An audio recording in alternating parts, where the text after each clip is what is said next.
Spitting grit from your teeth becomes a morning ritual when the dirt itself tries to eat you. Acheron was never meant for fragile lungs or soft bruised skin. It was meant for armored giants. Yet, here he was, a hairless, shivering ape wrapped in shredded synthetic fabric, clinging to the scaly flank of a thermal hunting apex predator. They say humans are highly adaptable creatures. They lied. Humans don't adapt to a Class 10 death world. They merely learn how to stall the inevitable. Gravity on Acheron didn't just pull at you. It sat on your shoulders like a physical weight, grinding cartilage against bone. Ethan woke with a sharp gasp, his lungs straining against the thick, sulfur-heavy air. He rolled onto his side, pressing his face into the damp, spongy moss of the den. His joints popped. His lower back screamed in dull, familiar protest. He was 18 standard years old, though he didn't know how to measure years. He only knew the wet seasons and the dry seasons, and the permanent, exhausting ache in his muscles. He pushed himself up onto his knees. The den smelled intensely of ammonia, rotting meat, and the dry, static scent of shed chitin. Beside him, a mountain of black scales and dense muscle shifted. Rust. That was the sound Ethan made in his throat to identify her. A grating two-syllable bark that mimicked the grinding of tectonic plates. She was a stalker, though Ethan had no word for her species. She was simply his mother. Rust was the size of a Terran transport rover, boasting 4 heavily corded limbs, a broad, flat skull plated with overlapping bone armor, and a jaw that could snap a titanium femur in half. Rust exhaled.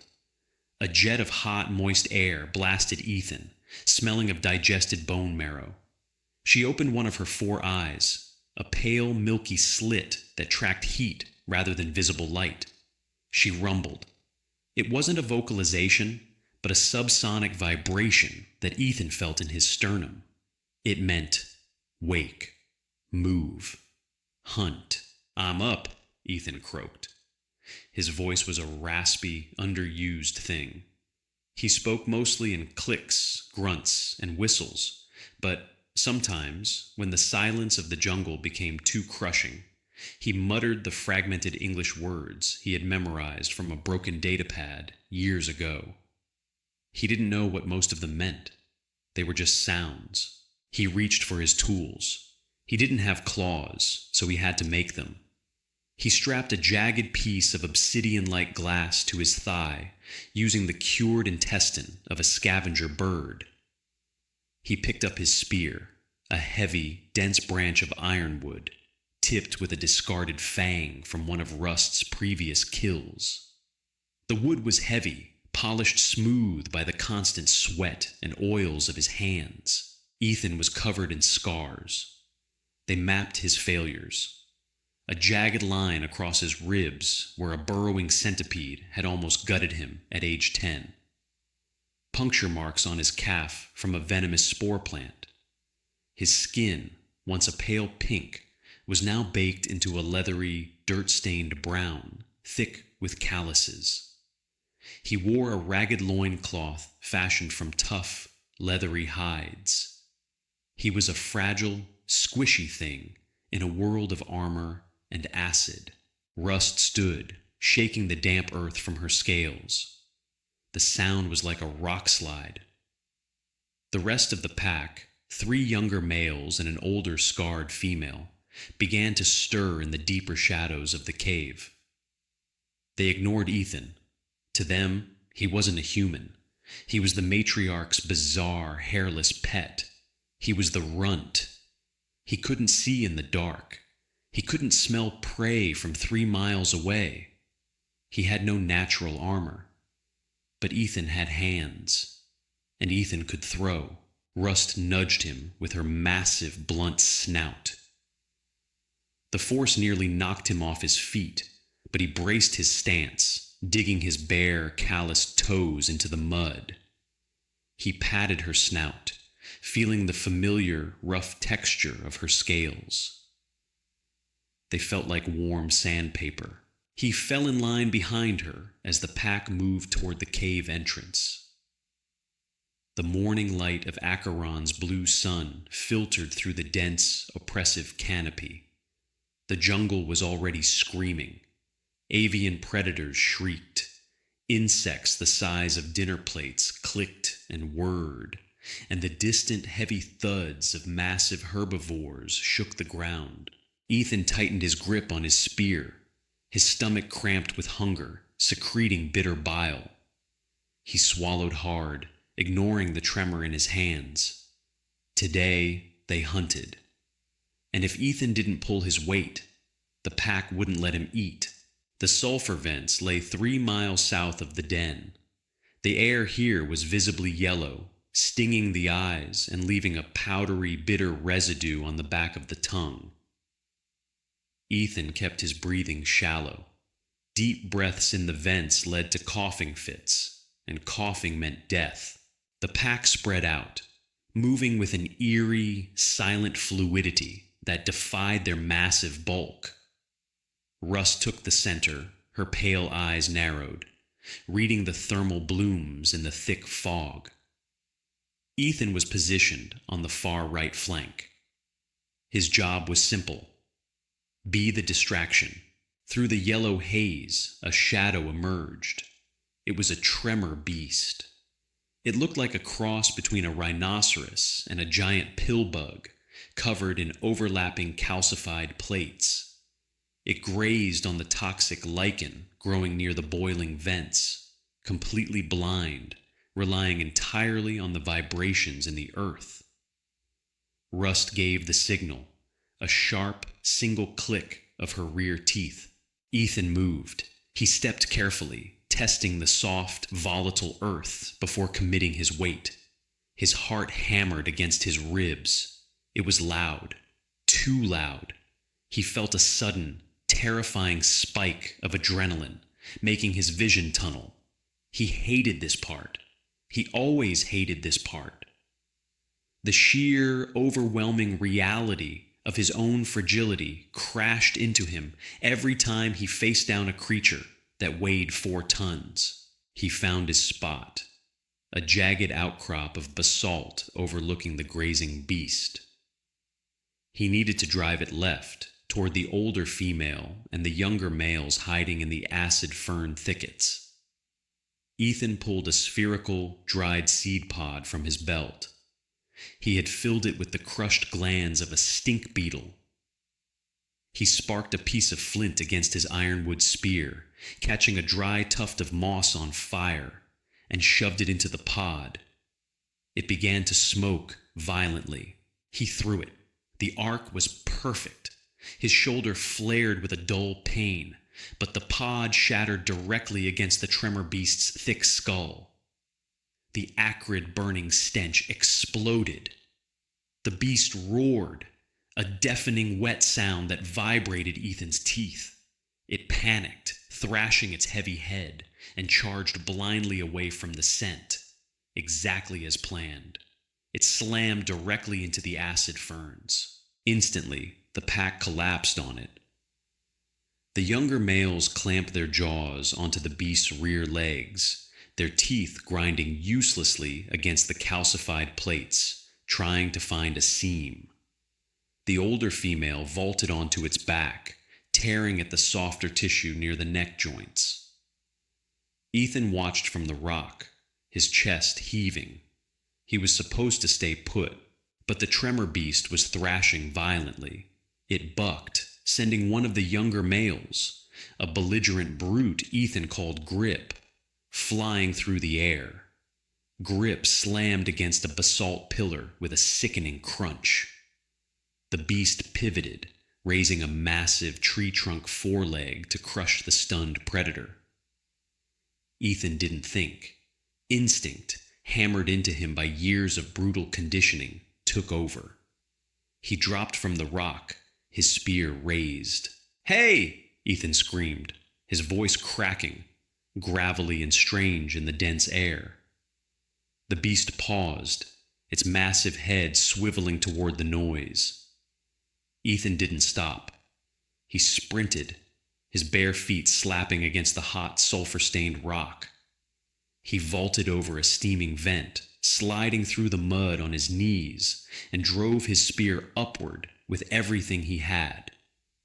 The fang tip bypassed the heavy armor and sank deep into the soft, unarmored cluster of sensory organs beneath the beast's jaw. Hot, dark blue blood sprayed over Ethan's arms and chest.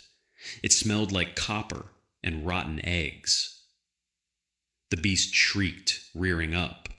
The spear was wrenched from Ethan's hands, the wooden shaft snapping in half under the immense torque. Ethan scrambled backward, kicking furiously at the dirt, gasping for air. The beast thrashed, but Rust was already there. With a terrifying lunge, the matriarch clamped her jaws over the beast's bleeding throat, crushing its windpipe in one sickening wet snap. The heavy body collapsed, twitching once, then fell still. Ethan sat in the mud, panting, staring at his trembling hands. They were stained blue. His knees were scraped raw. He felt a sudden, violent urge to vomit, but he swallowed the bile down. Grip, the young male, shook off his daze. He limped over to the carcass. He looked at Ethan, then bared his teeth, a threat display. Grip lowered his head, a low, rumbling growl vibrating in his throat. He was humiliated that the hairless runt had intervened. He snapped his jaws inches from Ethan's face. Ethan didn't back down. Fear coiled in his gut, cold and sharp, but he knew the rules. Show weakness, and you lose your share. Show fear, and you become prey. Ethan grabbed the broken, bloody half of his spear from the mud. He stood up, forcing his shaking legs to lock. He stared directly into Grip's milky eyes and let out a guttural, furious scream, slamming the broken wood against his own thigh. Grip flinched, snapping his jaws again, but took a half-step back. A heavy impact shook the ground. Rust stepped between them. She didn't look at Grip. She simply exhaled a heavy, bone-rattling sigh and tore a massive chunk of meat from the dead beast's flank. She dropped the bleeding mass at Ethan's feet. Ethan lowered his broken spear. He sank to his knees, his hands digging into the warm, raw meat. It was tough, stringy, and tasted of ash. He ate it fast, ripping it with his flat, blunt teeth, ignoring the grit and the blood. He hated the taste. He chewed, swallowed, and survived. The pack rested during the midday heat, seeking the deep shade of the rotwoods. Ethan couldn't sleep. The adrenaline from the hunt had burned out, leaving a hollow, aching exhaustion, but his mind was running too fast. He slipped away from the sleeping pile, moving quietly through the dense underbrush. Rust opened one eye, tracking his thermal signature, but didn't stop him. She knew where he was going. He always went there when the sky turned pale. A mile east of the den, the jungle gave way to a massive, scarred trench in the earth. The trees here were snapped like twigs, flattened in a long, catastrophic line. At the end of the trench sat the dead rock. It was a jagged, asymmetrical mountain of smooth, silver material that didn't belong on Acheron. Vines and corrosive moss had tried to claim it, but the surface resisted the rot. Ethan stepped into the clearing. The air here smelled different. It lacked the heavy, suffocating scent of organic decay. Instead, it smelled sharp, sterile. It smelled like ozone and coal dust. It made the hairs on Ethan's arms stand up. He approached the massive hull, placing his scarred, dirty hand against the cold metal. He didn't know the word spaceship. He didn't know what a hull was. To Ethan, it was simply the place where Rust had found him. It was a giant, hollow beast that had fallen from the sky and died. He squeezed through a jagged tear in the metal flank, slipping into the dark, silent belly of the beast. Inside, gravity felt slightly different. The floors were tilted, corridors canted at sickening angles. His bare feet padded softly against grated metal. He hated the texture. It was too uniform, too perfect. There was no give, no life to it. He navigated the labyrinth of dead corridors purely by memory, relying on the ambient light filtering through the hull breaches. He reached a room near the front. The walls were lined with cracked, black glass panels. Ethan sat cross-legged in the center of the tilted room. He pulled a sharp piece of flint from his belt and began meticulously scraping the dried blue blood from beneath his fingernails. As he worked, his elbow bumped against a lowered console protruding from the floor.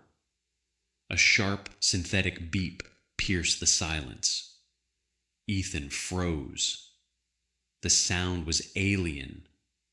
It was too clean, cutting through the heavy air without echoing. One of the black glass panels flickered. A soft blue light spilled into the dusty room.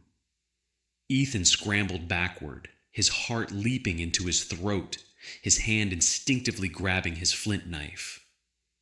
He pressed his back against the bulkhead, his breathing ragged. The light coalesced in the center of the room, projecting upward to form a three-dimensional shape. It was a creature. Ethan stared, his eyes wide. The creature standing in the light was like him.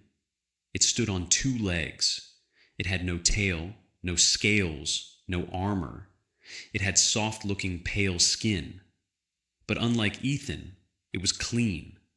It wore a crisp gray covering over its body, adorned with silver pieces that caught the light. The creature's face was smooth, lacking the deep, rugged scars and heavy dirt that covered Ethan's own. "Distress beacon activated," the light creature said. Ethan flinched. The sounds coming from the creature's mouth were rhythmic, melodic, and terrifying.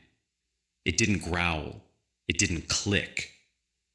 The words flowed together in a way that made Ethan's ears ache. "This is an automated log from the deep survey vessel Archimedes.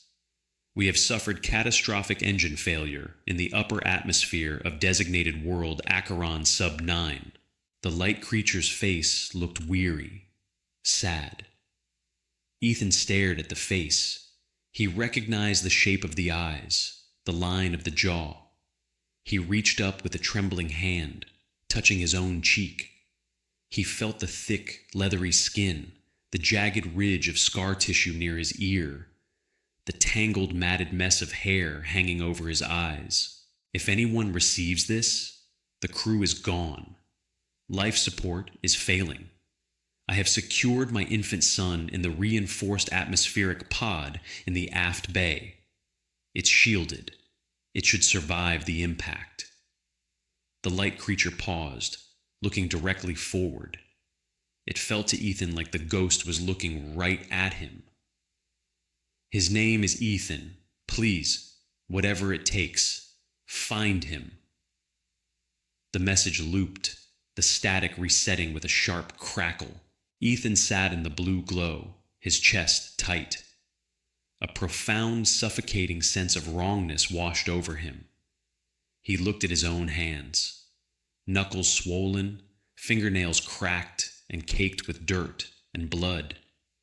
He smelled of ammonia and dead meat. He looked at the pristine, soft creature in the light. That was what he was supposed to be. Soft, clean, weak. A low, subsonic rumble vibrated through the metal floor plates. Ethan looked back toward the tear in the hull. Rust was there. She had followed him. Her massive head squeezed into the corridor, her pale eyes fixed unblinkingly on the blue hologram. She bared her teeth, uncomfortable with the unnatural light and the strange, sharp sounds. Ethan looked back at the hologram, the pristine man repeating his loop. Ethan didn't feel a connection. He felt a deep, twisting revulsion. That soft man in the light wouldn't last 5 minutes in the sulfur vents. That soft man didn't know how to track a tremor beast. That man was dead, and he had left Ethan in hell. With a sudden violent motion, Ethan stood up.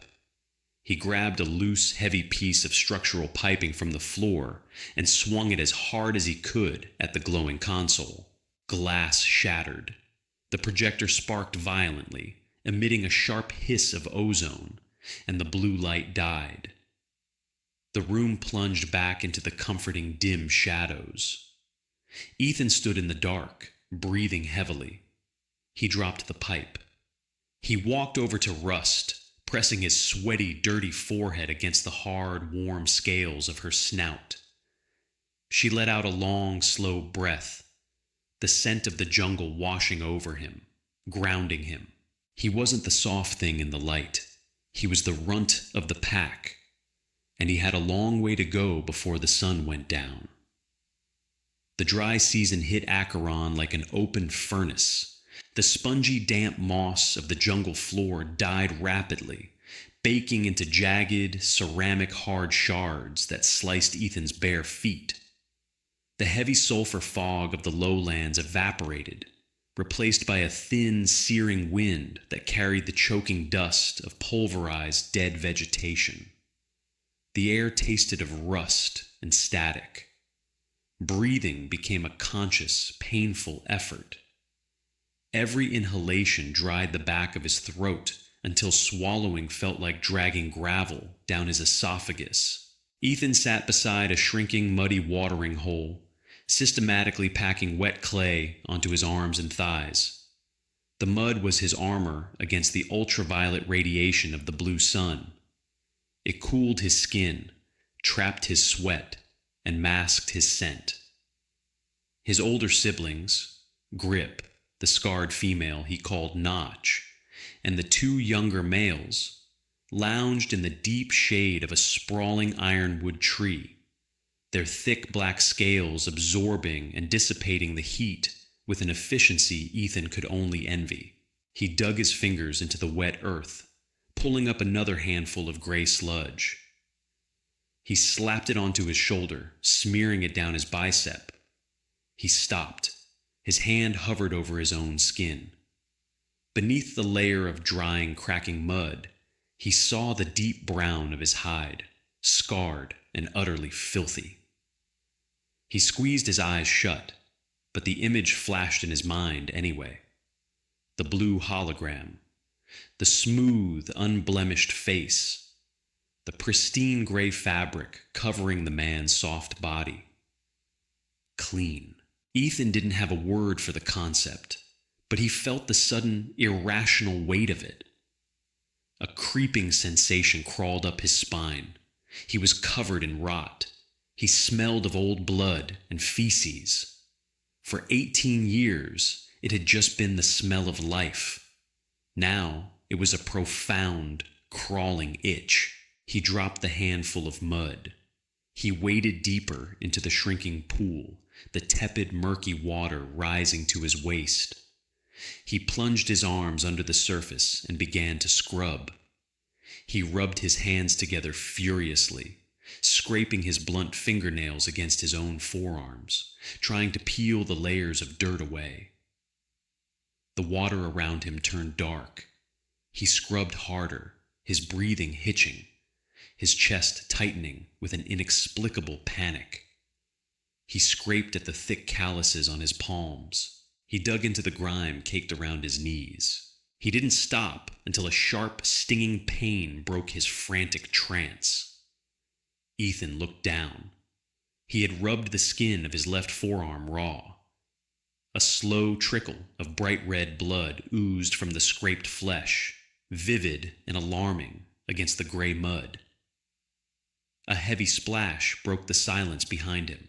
Rust stepped into the pool. The water displaced violently, rising to Ethan's chest. The massive matriarch lowered her broad-plated skull to the surface and drank, taking in gallons of the muddy water with deep, rhythmic gulps. When she finished, she lifted her head, water cascading from her jaws in thick rivulets. She turned her pale, slit eyes toward Ethan. She leaned down and pressed her wet snout against his bleeding arm. She sniffed. A low, reprimanding rumble vibrated in her chest. Blood meant predators. Blood in the water meant drawing parasites. She opened her jaws and dragged her massive, sandpaper-like tongue up his forearm, wiping away the blood and a layer of skin with a single agonizingly rough lick. Ethan hissed, jerking his arm back. Russ didn't push it. She simply turned and waded out of the pool, her heavy tail carving a trench in the mud bank. She let out a sharp, two-toned bark. Move! Higher! The dry season meant the lowlands were dying. The prey would migrate up into the obsidian ridges, where the high-altitude springs still flowed. The pack had to follow. Ethan waded out of the water, ignoring the stinging in his arm. He retrieved his weapons from the bank. He had fashioned a new spear, shorter this time, using the femur of the tremor beast he had helped kill. It was heavier, denser, and didn't splinter. He strapped his glass knife to his thigh. The climb took 3 agonizing days. The incline was brutal, a jagged staircase of volcanic rock and razor-sharp shale. Gravity felt twice as heavy here. Ethan's chest burned, his muscles spasmed. The pack moved effortlessly, their 4 massive limbs finding purchase on the sheer stone faces, their claws digging deep into the rock. Ethan had to scramble, gripping the hot stone with his bare hands, tearing his fingernails, relying on momentum and desperate leaps to keep pace. If he fell behind, they would not wait. That was the law of the pack. By the time they reached the high plateau, Ethan was a shivering, exhausted mess. His lungs wheezed, his mouth tasted of copper, and his vision swam with dark spots. The air up here was thin, freezing cold at night, and smelled faintly of ozone. Rust halted the pack near an overhang of black glass. She scanned the horizon. Below them, the jungle was a sea of brown and sickly yellow. Up here, sparse, thorny bushes clung to the rocks, and massive winged shadows circled in the pale sky. Grip paced near the edge of the cliff, his heavy tail lashing. He looked back at Ethan, who was currently slumped against a boulder, vomiting clear bile onto the rocks. Grip let out a soft, mocking click. The runt was weak. The altitude was crushing him. Ethan wiped his mouth with the back of his trembling hand. He glared at Grip, his chest heaving. He picked up a loose stone and chucked it, hitting the dirt inches from Grip's front claw. I'm still here, Ethan thought, his jaw clenched tight. I'm not the dead man in the box. Hunger was a constant, gnawing rat in the belly, but up on the ridges, it became a roaring beast. The prey was scarce, fast, and heavily armored. For 4 days, the pack ate nothing but a few fist-sized rock crabs and the bitter, fibrous roots Ethan managed to dig out of the shale. The wind shifted on the 5th morning, carrying a scent that made the entire pack freeze. Meat, fresh, bleeding meat. Rust took point, her massive body staying low to the ground, utilizing the jagged boulders for cover. Ethan moved with them, his bare feet calloused enough now to handle the sharp rocks without bleeding. The scent grew stronger, laced with the sharp, acidic tang of spilled stomach contents. They crested a rise and looked down into a shallow, bowl-shaped crater.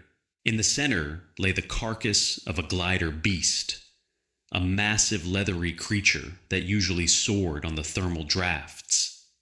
It had crashed. Its wings snapped. Its rib cage ripped wide open. But it wasn't alone.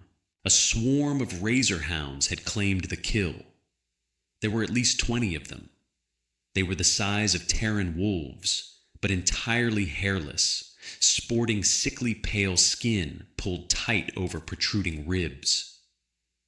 Their spines were lined with hollow, venom-filled quills, and their jaws hinged open like snakes, lined with serrated, inward-curving teeth.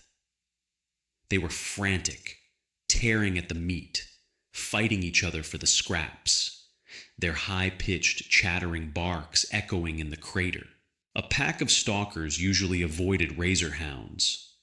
The hounds were fragile individually, but their venom induced violent neurotoxic spasms, and their sheer numbers could overwhelm even a matriarch. But Rust was starving. The younger males were visibly trembling with hunger. Rust didn't signal. She simply launched herself over the ridge. The crater erupted into chaos. Rust slammed into the center of the swarm, her jaws snapping a hound in half before her front claws crushed another into the dirt. Notch and the two younger males flanked her, their heavy tails sweeping the hounds aside like broken toys. Ethan stayed on the ridge. His role in a swarm fight was to pick off the stragglers, to use his throwing ability to break the hound's coordination. He unclipped a cluster of heavy, rounded river stones from his belt. He wound his arm back and hurled one. It struck a hound square in the ribs with a sickening crack, dropping the creature instantly. He threw another, missing wildly as a hound darted sideways. Down in the pit, the hounds were recovering from the initial shock. They realized they outnumbered the stalkers. They began to swarm. 3 of them latched onto Notch's hind leg, their teeth finding the soft gaps between her scales. She roared, thrashing wildly. Ethan watched grip. The belligerent young male had pushed too far forward, trying to drag a massive chunk of the glider beast's meat away from the fray. 6 hounds cut him off. They circled him, their back quills flaring, hissing aggressively. Grip snapped at them, but one darted in, sinking its teeth into his front shoulder. Grip bellowed, shaking the hound loose, but another leaped onto his back, driving a venomous quill directly into the thick muscle of his neck. Grip staggered. The neurotoxin was fast. His heavy legs buckled, and he collapsed onto his side, his jaws foaming. The hounds immediately closed in to rip his throat out. Ethan stood on the ridge. He had a clear view.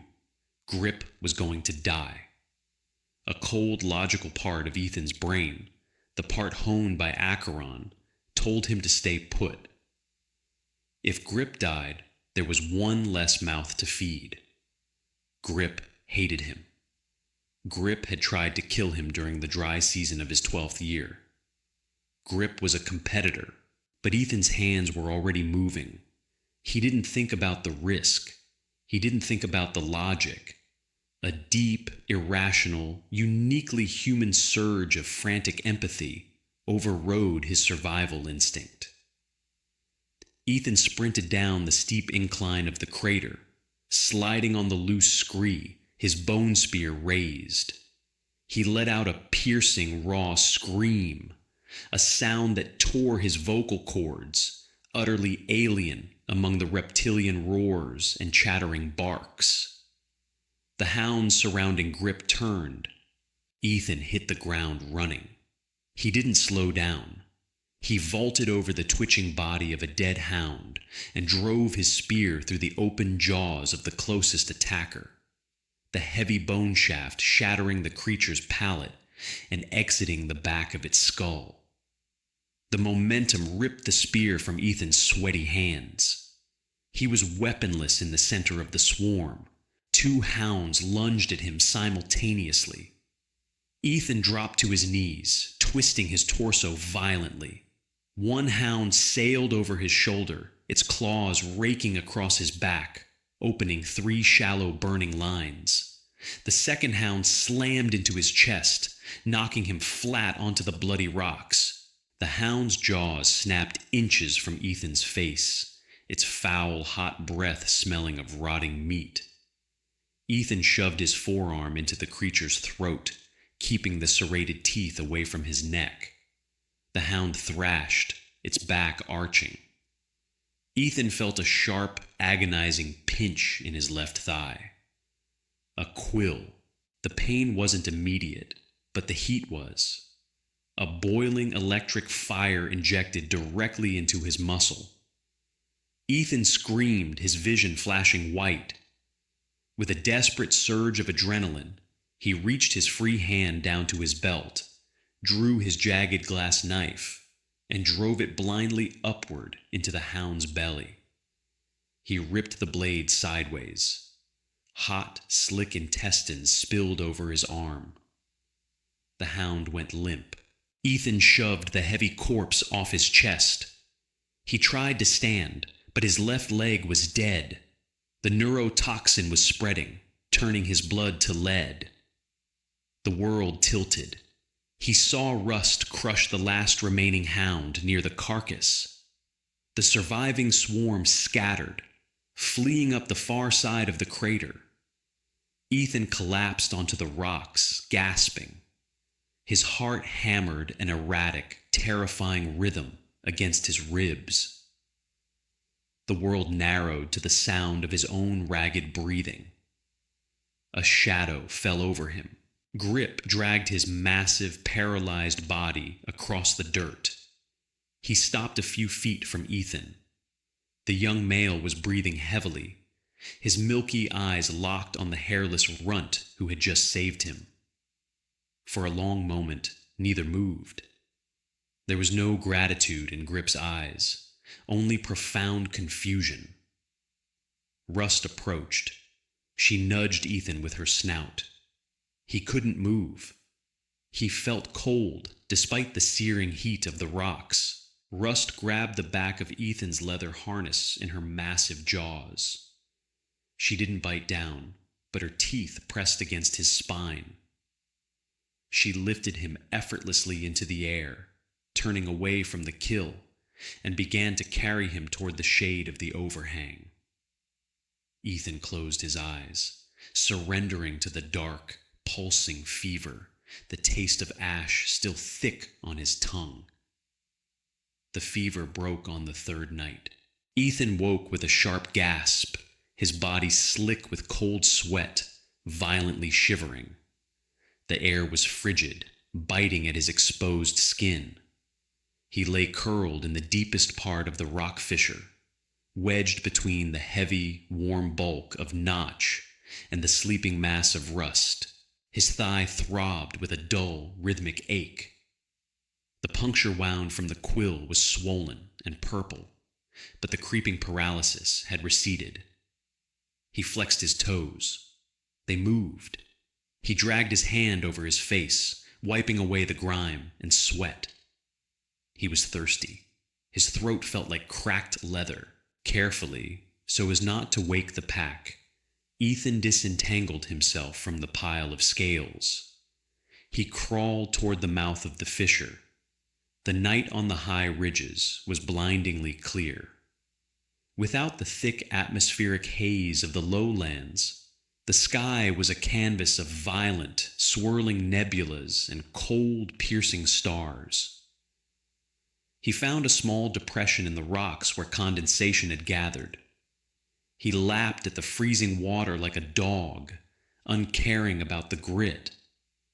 As he wiped his mouth, the sky tore open.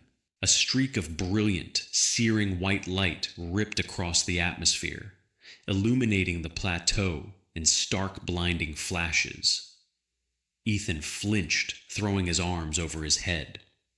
A second later, the sound hit. a rolling concussive boom that shook the dust from the rocks and vibrated in the marrow of his bones. Inside the fissure, the pack stirred. Rust let out a low, questioning rumble.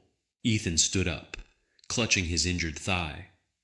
He watched the white streak descend, breaking apart into smaller, glowing fragments before disappearing behind a jagged peak about a mile to the west. There was no secondary explosion, just a heavy, distant thud. Not a rock. A rock would have shattered. A rock would have hit with a dead, hollow sound. This sounded like metal, like the dead beast in the lowlands. Ethan looked back at the fissure. The pack was settling back to sleep. They didn't care about the falling stars. Stars didn't have meat. Stars didn't have teeth. But Ethan couldn't look away. The itch was back. The memory of the clean man in the hologram. The nagging, terrifying realization that he was tied to those falling things, not to the dirt of Acheron. He didn't grab his spear. He didn't grab his glass knife. He just wrapped a ragged piece of hide around his shoulders to fight the freezing wind and began to walk. His legs screamed with every step, but he pushed through it, a strange, manic energy driving him forward. He navigated the treacherous scree slopes entirely by moonlight, his bare feet finding the familiar, safe ridges of stone.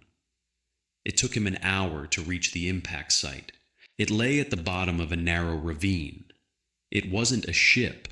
It was a cylinder, roughly the size of a Terran escape pod, heavily scorched and pitted from the atmospheric re-entry. One side had crumpled upon impact with the basalt, but the casing held. It was made of dull, matte gray metal. There were no lights, no blue holograms. It was completely dead. Ethan slid down the side of the ravine, his breath pluming in the freezing air. He approached the cylinder cautiously, sniffing the air. It smelled of burnt carbon, melting synthetics, and a chemical tang he couldn't identify. He touched the metal. It was still radiating intense heat, warming his numb fingers. On the side of the cylinder, a panel had popped loose during the crash. Ethan wedged his fingers under the edge of the metal and pulled. It resisted. He gritted his teeth, planting his good leg against the hull, and hauled backward with all his desperate wiry strength. The panel gave way with a loud screech of shearing metal, throwing Ethan backward onto his ass in the dirt. He scrambled back up and peered into the dark cavity. It was a storage compartment. Inside, tightly packed in shock-absorbent foam, were several rectangular crates. Most had shattered on impact, spilling their contents into a ruined, unrecognizable mess of crushed glass and powdered rations. But one small black case had survived. Ethan reached in and pulled it out. It was heavy. He fumbled with the latches, a mechanism he didn't understand, relying entirely on brute force to pry it open. The lid popped. Inside, resting on a bed of molded foam, lay a knife. Ethan stared at it. He didn't breathe. It wasn't a jagged piece of volcanic glass strapped to a stick. It was a single piece of high-carbon steel, perfectly machined. The blade was 7 inches long, coated in a non-reflective black finish, save for the razor-sharp silver edge.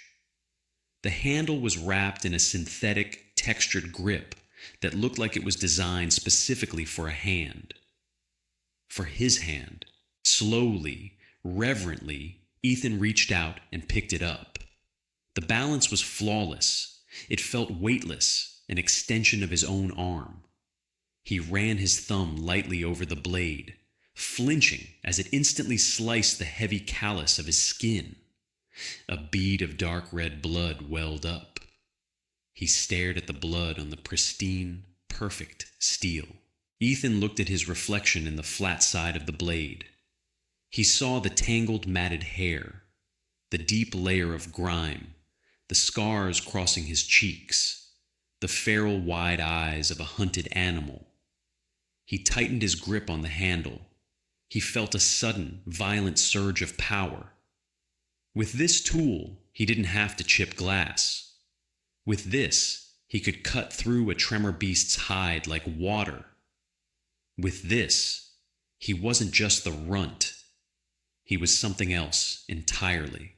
He turned the knife, pointing the tip toward his own matted hair. He grabbed a thick, filthy clump of it, raised the blade, and sliced. The steel sheared through the knotted hair with zero resistance. Ethan dropped the clump of hair onto the rocks. He grabbed another and sliced, then another. He hacked at his own hair, his breathing growing ragged, frantic. He wanted it gone. He wanted to look like the man in the light. He scraped the blade against his jaw, wincing as the razor edge bit into his skin, mixing blood with the dirt, clumsily trying to carve away the beast he had become. Rung! The low, vibrating growl echoed down the ravine. Ethan froze, the bloody knife pressed against his cheek. Rust stood at the top of the ridge, silhouetted against the starlight. She wasn't looking at the metal cylinder. She was looking at him. Her pale eyes tracked the heat of the fresh blood running down Ethan's neck. She looked at the clumps of hair scattered on the ground. She looked at the strange, sharp metal in his hand. She didn't descend into the ravine. She simply stared. It was a long, heavy look. For the first time in Ethan's life, there was no maternal warmth in her posture. There was only a cold, guarded calculation. She was looking at an alien. Rust turned her massive head and walked away, disappearing into the dark, leaving Ethan alone in the cold crater, gripping a piece of perfection he didn't deserve, surrounded by the wreckage of a world he didn't belong to. The walk back to the fissure took 3 hours. Ethan's left leg dragged, the neurotoxin having left a deep, lingering ache in the muscle tissue. But the pain in his leg was nothing compared to the stinging, raw cuts mapping his jawline. His attempt to carve away his wildness had left him looking worse. A butchered, bleeding thing with patchy, uneven hair and a face smeared in dried blood. He didn't care. He gripped the black handle of the survival knife so tightly his knuckles throbbed. The steel felt cool, absolute, and undeniably lethal. When he finally crested the ridge, the pale morning light of Acheron was already baking the rocks. The pack was awake. They were gathered near the overhang, restless, their tails shifting the loose scree. As Ethan approached, the movement stopped. Rust turned her massive head. Notch and the 2 younger males froze. Grip, still limping heavily from his venomous wounds, let out a low, interrogative click. They weren't looking at Ethan's face. They were looking at his hand. Ethan stopped 10 paces away. The wind shifted, blowing his scent toward them. He smelled of sweat, fear, and human blood. But cutting through all of that was the sharp, metallic tang of the high-carbon steel. It didn't smell like Acheron. It smelled like the dead ship. It smelled like the falling star. Grip took a step forward, his milky eyes narrowing. He lowered his snout, sniffing the air aggressively, and let out a guttural hiss. It wasn't a challenge for food. It was a rejection of the unnatural. Ethan didn't back down. He didn't drop his eyes.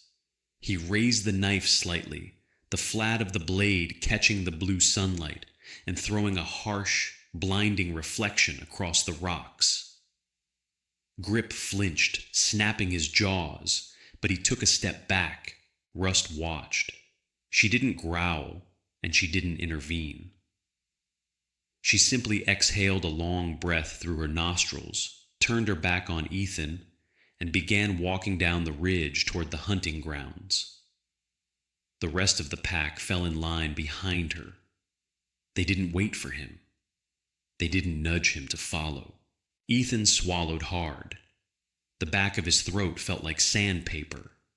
He sheathed the knife in the makeshift leather binding on his thigh and limped after them, the gap between him and his family feeling wider than it ever had in 18 years. By midday, the hunger returned, sharp and demanding. They tracked a herd of ironbacks, massive six-legged grazers with overlapping dorsal plates thick enough to deflect a stalker's bite. Usually, the pack would isolate a sick or young ironback, relying on exhaustion to bring it down. Today, they found a straggler trapped in a narrow ravine, its heavy hooves stuck in a hardened mudflow. Notch and the younger males moved in, snapping at the beast's hind legs, trying to find a soft joint. The ironback thrashed, swinging its heavy mace-like tail. It clipped one of the young males, sending him sprawling into the dust with a yelp. Rust circled to the front, looking for an opening at the throat, but the beast kept its armored head tucked tight. Ethan stood on the ledge above the ravine. Before the knife, he would have thrown rocks. He would have tried to distract it. Instead, he drew the steel. He didn't hesitate. He dropped 20 feet from the ledge, landing squarely on the ironback's broad, plated shoulders. The beast roared, bucking violently. Ethan clamped his legs around the thick dorsal plates, his bare thighs scraping against the coarse scales. He didn't look for a gap in the armor. He didn't need to. He drove the knife downward into the thick, leathery hide behind the beast's skull. The high-carbon steel punched through the tough epidermis with terrifying ease, sinking perfectly to the hilt. Hot, pressurized blood erupted over Ethan's hand.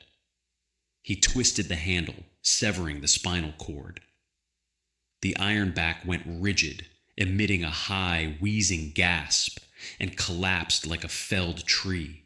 Ethan rolled off the carcass, landing in the dirt. He stood up, his chest heaving, his right arm coated in dark, steaming blood. He looked at the knife. The edge wasn't even chipped. The pack was dead silent. Notch, Grip, and the others stared at the massive dead grazer, and then at the hairless runt who had killed it in 3 seconds. Rust stepped forward. She sniffed the clean surgical incision at the base of the beast's neck. She looked at Ethan. Then, deliberately, she stepped back and lowered her head. It was the gesture of the first bite. The matriarch's right. She was offering it to him. Ethan walked forward. He knelt in the dirt, the smell of the fresh kill overwhelming him. He drove the knife into the meat, carving a massive bleeding chunk from the flank, and raised it to his mouth. He chewed the tough, raw flesh, the blood running down his chin, mixing with the dried scabs of his butchered hair. He had power. He had dominance. But as he looked at the milky, unreadable eyes of his mother, he realized he was completely alone. He was no longer the runt they had to protect. He was a monster they didn't understand. The wet season arrived not with a drizzle, but with a violent, atmospheric collapse. The sky bruised into a deep, sickly purple, and the rain fell in heavy, warm sheets that turned the volcanic ash into a sucking, gray slurry. The pack sought shelter in a deep basalt cave halfway down the ridge. For 3 days they slept, digesting the ironback, letting the torrential rain wash the grime from their scales. Ethan sat near the entrance, meticulously sharpening his knife on a piece of wet shale. He didn't need to sharpen it. The edge was still perfect, but the rhythmic, scraping friction grounded him. It gave his hands something to do besides pick at the scabs on his face. On the fourth morning, the rain stopped, leaving the jungle below steaming in a thick, suffocating fog. And then the sky screamed. It wasn't the cracking boom of a falling pod. It was a sustained, vibrating roar that rattled the loose stones from the cave ceiling. The sound was mechanical, rhythmic, and impossibly loud. Rust was on her feet instantly, her teeth bared, her throat vibrating with a low, aggressive rumble. The pack crowded the cave entrance, peering through the heavy mist. A shadow descended through the clouds. It was massive, a blocky, brutalist wedge of dark metal, flanked by 4 rotating thruster pods that burned the moisture out of the air. It didn't crash. It hovered, the thrusters scorching a 50-foot clearing in the jungle canopy below, snapping ironwood trees like dry twigs. With a heavy mechanical thud, the ship touched down in the valley.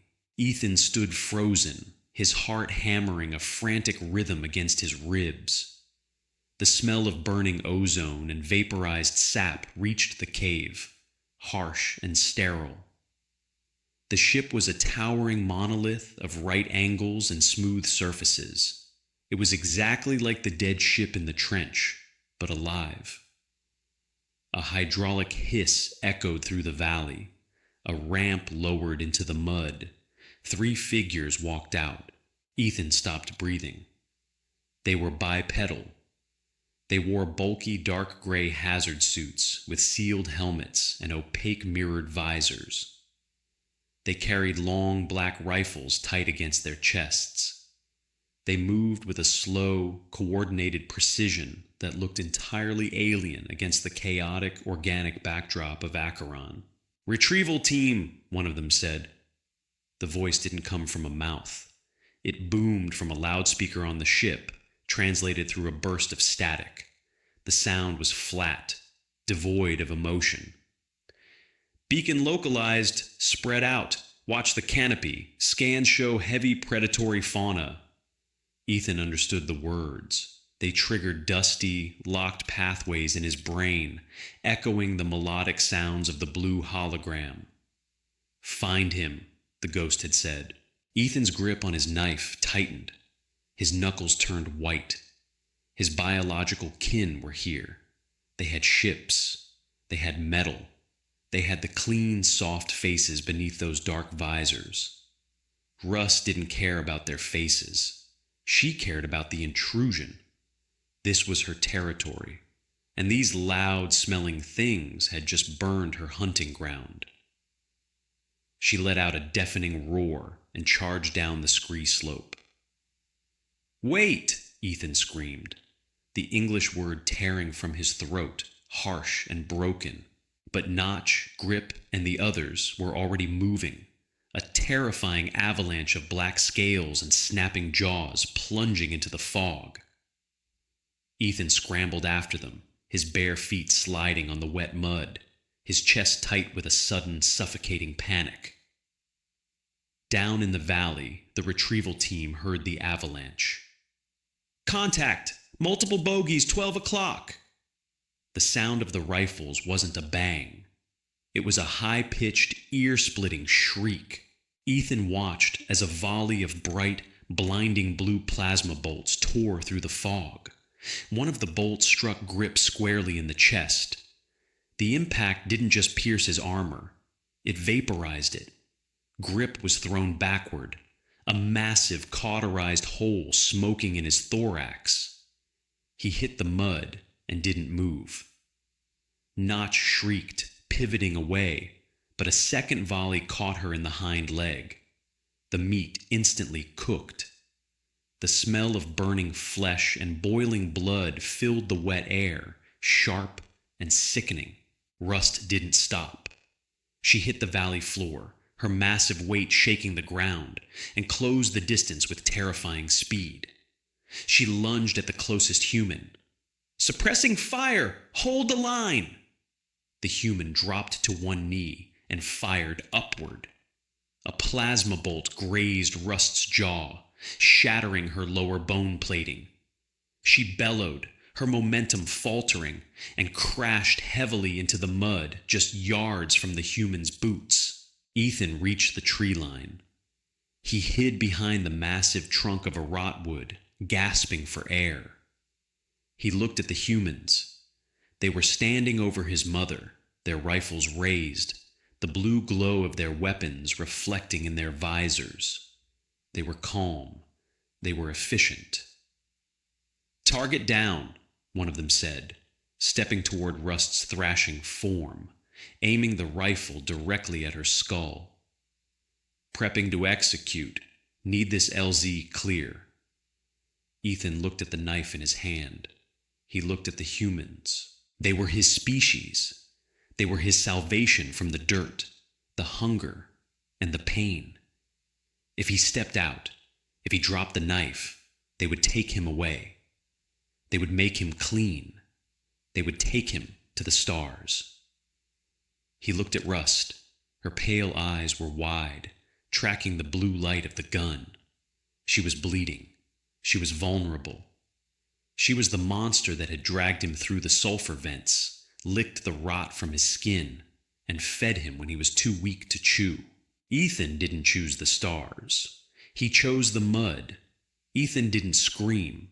Screaming warned the prey.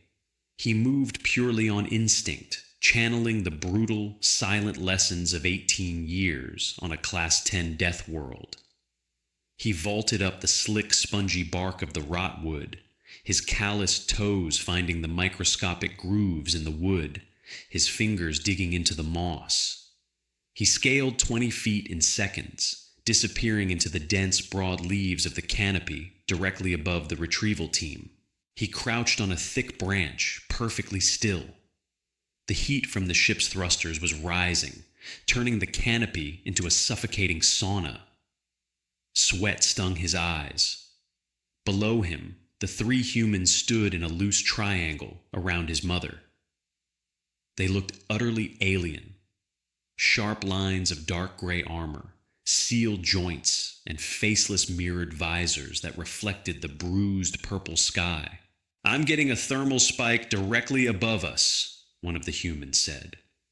The voice drifted up, metallic and processed, stripping away all the nuance of a living throat. "Just put the beast down, Hayes. Let's grab the pod drive and get off this rock." The human aiming at Russ stepped forward. His boots sank into the mud with a heavy, synthetic squelch.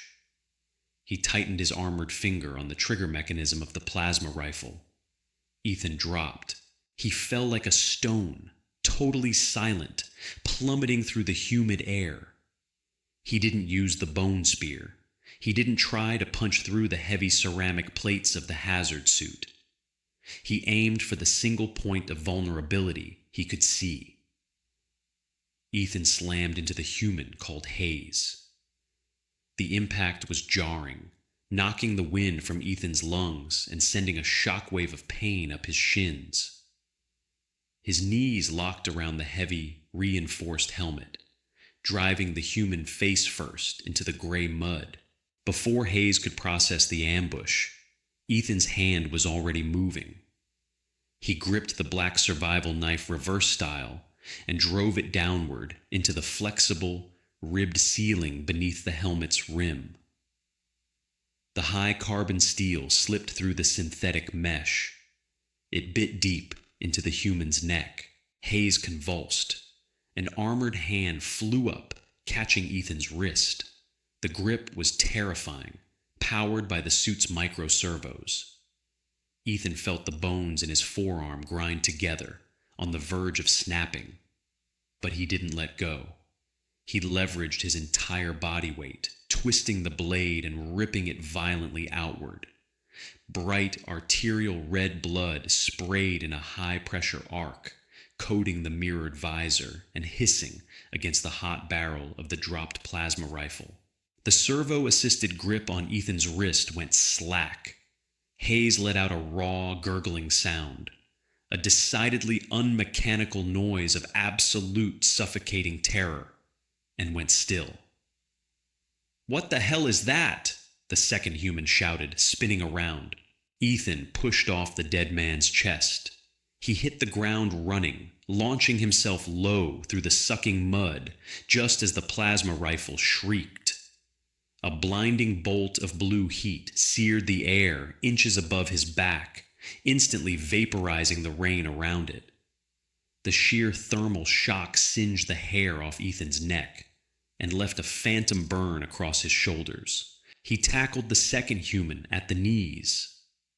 The heavy suit was a fortress, designed for environmental extremes, not close quarters brawling against a feral, desperate ape. The human lost his footing, his heavy boots slipping in the bloody mud, and crashed onto his back. The rifle fired wildly into the sky, severing a thick tree branch that plummeted into the brush. Ethan scrambled up the man's armored torso. The human thrashed, raising a heavy forearm to block him, but Ethan was faster. He grabbed the rim of the helmet with his left hand, pinning the head against the ground. He reversed his grip on the knife again, bringing the heavy steel pommel down with devastating force onto the center of the mirrored visor. Crack! A spider web of white lines fractured the glass. The human beneath him let out a muffled shout, his armored hands desperately clawing at Ethan's ribs, bruising the flesh beneath the mud and scars. Ethan brought the heavy steel down again. And again, his breathing was a ragged, frantic wheeze. The glass shattered. A burst of sterile, conditioned air hit Ethan's face. It smelled like the dead ship in the trench. It smelled like nothing. Ethan froze for a fraction of a second. Beneath the broken glass, he saw a face. Pale, pristine skin. Blue eyes, wide and bloodshot with panic. Sweat dripped down a smooth, unscarred forehead. The man looked up at the feral thing pinning him down. He saw the matted, blood-soaked hair, the terrifying web of scars, the dirt-caked skin, and the manic, animalistic eyes. Then the human looked at Ethan's hands. He saw the thumbs. He saw the structure of the face beneath the grime. "Wait!" the human choked out, his voice raw, stripped of the speaker's metallic filter. "Wait, you're human. Oh my God, you're the kid." Ethan felt a violent, sickening shudder rack his spine. The voice, the face, it was the ghost from the blue light. It was the pristine man. It was the thing he was supposed to be. For a singular, agonizing heartbeat, a phantom tether pulled at Ethan's chest. The urge to stop, the urge to understand. But out of the corner of his eye, Ethan saw Rust. She was bleeding. Her jaw was shattered.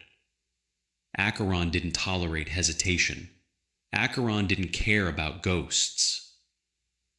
Ethan squeezed his eyes shut and drove the knife through the shattered visor. The human arched violently beneath him, then slumped back into the mud. "Abort! Abort!" The third human was already backing away, his rifle shaking as he fired blind, continuous bursts into the dense foliage, terrified of what else might drop from the trees. "The LZ is compromised. Get me the fuck out of here." He didn't check his squad mates. He turned and sprinted up the metal ramp of the ship. The hydraulics hissed, pulling the ramp up before his boots had even cleared the top. The massive thrusters screamed to life, washing the valley in a blinding, concussive wave of heat and force. Ethan was thrown sideways, rolling through the wet ash. He covered his head as the massive wedge of metal lifted off, ripping through the canopy, snapping branches, and vanishing back into the bruised, weeping sky. The roaring engines faded to a distant thunder. Then there was only the steady patter of the rain. Ethan sat in the mud, his muscles spasmed, completely drained of adrenaline, his lungs burned. He looked down at his hands. They were coated in red blood. It looked so shockingly bright against the gray mud, so completely different from the dark blue ichor of the beasts he hunted.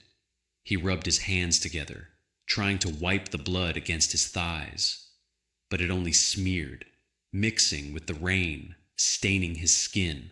He looked at the broken visor of the man he had just killed. So fragile. They had fire that burned the sky. They had armor that could survive the void. But underneath it all, they were just soft, wet tissue. They were prey. A heavy, wet exhalation broke the silence. Ethan dragged himself to his feet.